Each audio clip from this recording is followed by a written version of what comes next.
Hey, what's up, everyone? Morey Croson here from the Performance Lab of California, and we have a new breakdown for you today on Sha'Carri Richardson, the freshman sprinter from LSU. She ran a 10.99 here, broke 11 seconds in the 100-meter dash. She's the new women's star, or new rising star, I would say, within the track and field. So I just thought I'd go ahead and do a breakdown on her and be able to give you guys some information about exactly how her contact time is and what she does in her running that makes it so she's able to have the success that she does. So first, the big thing with her is that she is 5'1". Okay, so obviously when we're 5'1", now there needs to be a lot faster overall transition time, and the contact time wants to be a little bit longer compared to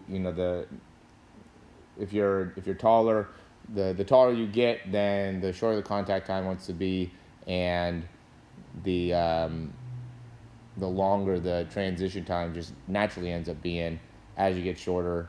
Or the shorter athletes, and then it's going to be, you want to maximize the contact time.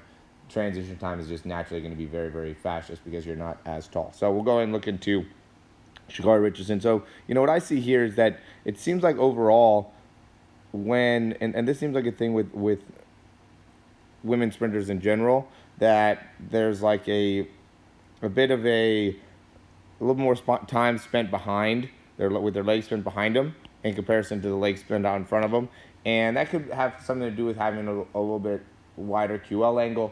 It could also just be from an overall flexibility standpoint, because it just seems like from a generalized perspective, women are a little bit more have more range of motion, right? So they just might have better range of motion with their legs back, and just being able to fully maximize that extension through there.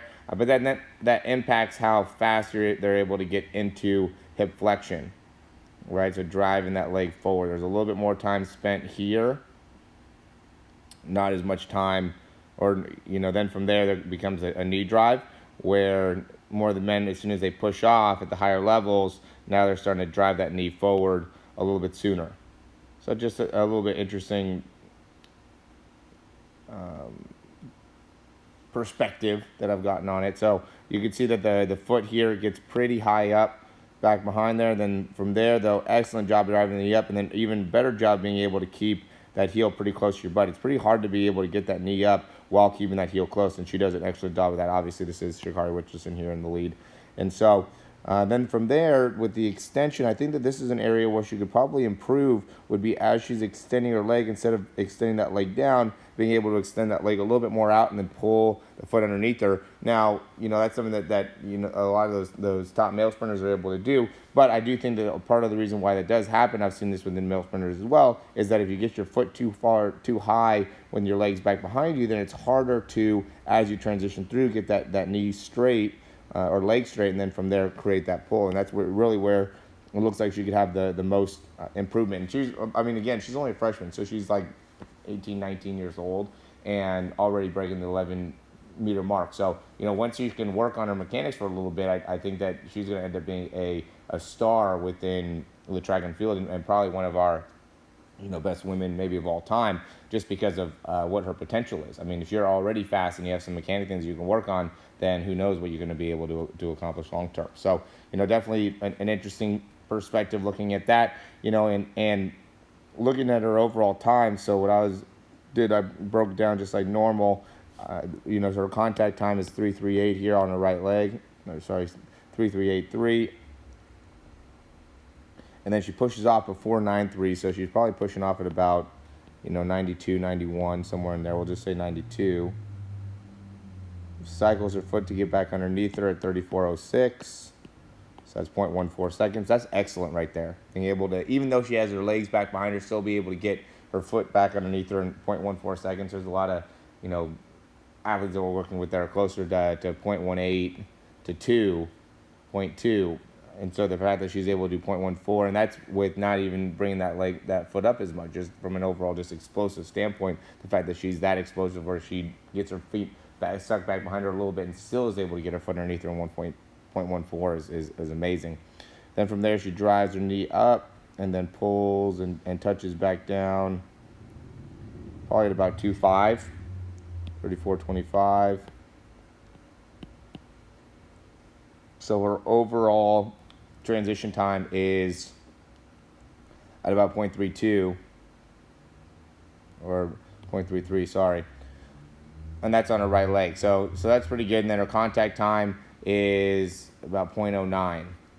So those numbers are excellent, right? Those work perfectly in line with what we're kind of talking about in terms of an overall, ability to excel in track and field. So, her transition time could maybe get a little bit shorter, and then, contact time maybe a little bit longer.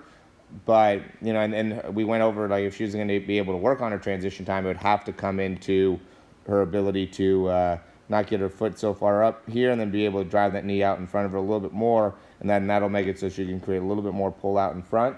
But, other than that, I don't know how much more time you could really spend on the ground. She's so quick and explosive there that, I don't know how much you really want to make an impact there, as much as you could maybe make an impact in transition time and how she's creating that transition time. So maybe spending a little bit more time with her feet out in front of her.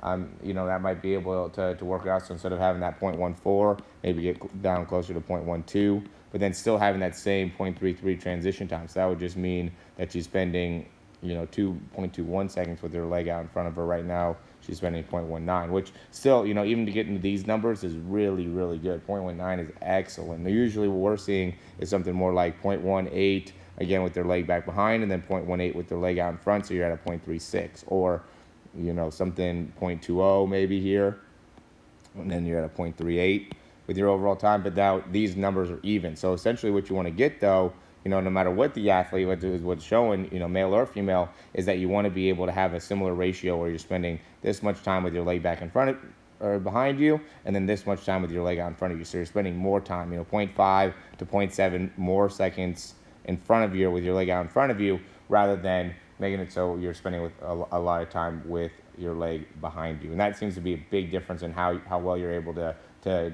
eat up ground, right? So how much overall ground you're gaining on each one of your steps, and as well as overall speed, right? Overall speed seems to be very, very impacted by how fast you're able to get your foot back underneath you after it presses off. And then also how much time are you spending with your foot out in front of you. So those two things are huge for you. All right, guys, as always, thanks for watching our videos. If you have any questions, you can always reach out. We'd love to have more people in the speed program. Also, always able to make big improvements there. Just getting a very, very technical side to all this type of stuff has really been able to help people out and getting clarity in exactly what they need to work on, and just breakdowns in general. Just really being able to show people exactly what it is they need to work on has really helped in allowing athletes to excel in track and field, as well as in individualized sports. So as always, thanks for watching these videos, and we will see you soon. Thanks so much for watching this video. I hope you really enjoyed it, and if you did, you can subscribe down below, and that way you can get updates on any of the new videos that we get. Also, if you want to, you can check out some of our other breakdowns for speed and throwing. We have exercises, also jumping mechanics videos, a lot of great stuff within our channel. Hope you enjoy.